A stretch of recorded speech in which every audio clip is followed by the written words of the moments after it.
Selamat pagi Bapak Ibu dan saudara-saudari yang terkasih. Pagi yang indah ini kita masih dalam perlindungan Tuhan untuk terus mau belajar firman-Nya. Pagi ini saya ajak kita untuk belajar dari sebagian firman Tuhan yang terambil dari 1 Tesalonika pasal 2 ayat 1 sampai yang keempat. Demikian firman Tuhan. Kamu sendiri pun memang tahu, saudara-saudara, bahwa kedatangan kami di antaramu tidaklah sia-sia.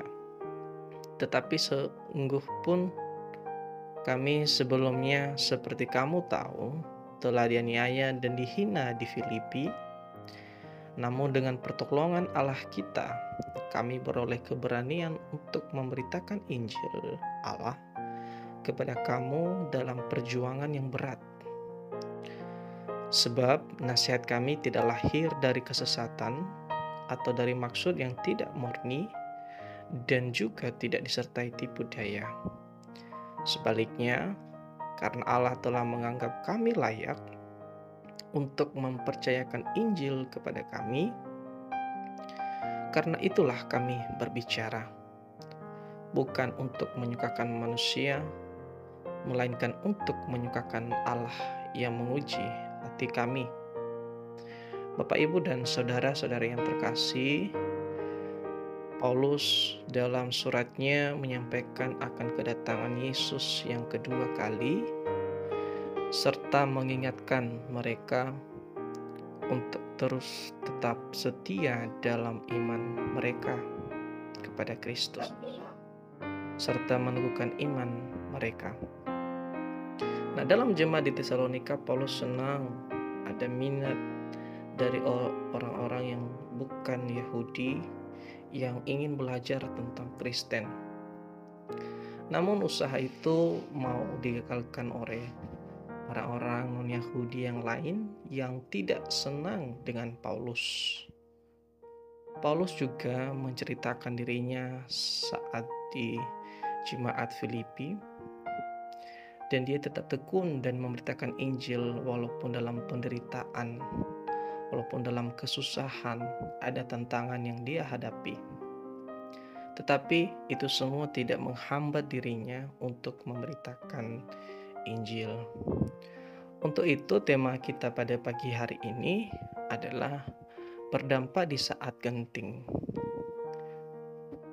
Kalau kita melihat arti dari genting adalah suatu keadaan yang tidak baik lagi, posisi yang terburuk, sudah seharusnya meminta pertolongan, tidak sanggup lagi untuk menjalankan ini semua. Nah, kondisi yang dialami Paulus dan saudara dalam iman tidak berhenti sampai di sana. Walaupun dia dianiaya dan dipenjara, dia tetap memberikan nasihat. Dia tetap memberitakan kabar keselamatan itu. Semua karena apa? Yang pertama yang harus kita lihat adalah ada pertolongan Tuhan. Kita bisa memperoleh keberanian. Kita tetap berjuang dalam hidup ini. Saat kondisi mereka saat menyampaikan firman Tuhan tidak hanya sekedar mengandalkan kekuatan mereka sendiri, namun segalanya karena ada ikut campur tangan Tuhan dalam hidup mereka, terutama dalam hidup Paulus dalam memberitakan Injil kepada orang-orang di Tesalonika pada saat itu. Yang kedua yang bisa kita lihat bahwa berdampak di saat genting itu, yang kedua adalah Allah melayakkan kita. Segala sesuatu yang tidak pernah atau yang tidak pernah bisa kita lakukan, tetapi Tuhan dapat memampukan kita. Tuhan dapat melayakkan kita untuk dapat melakukan segala hal yang mustahil, yang memang berat mungkin kita lakukan. Asal kita tetap tekun dan bersandar pada Dia, maka Tuhan juga akan memampukan kita di setiap pergumulan kita yang ada. Yang ketiga yang bisa kita lihat adalah Tuhan mempercayai kita. Kita juga yakin bahwa Tuhan memakai kita. Tuhan juga mempercayai kita dalam pelayanan-pelayanan. Tuhan juga mempercayai kita untuk dapat memberkati banyak orang. Kunci kita adalah kita diberkati untuk memberkati orang lain.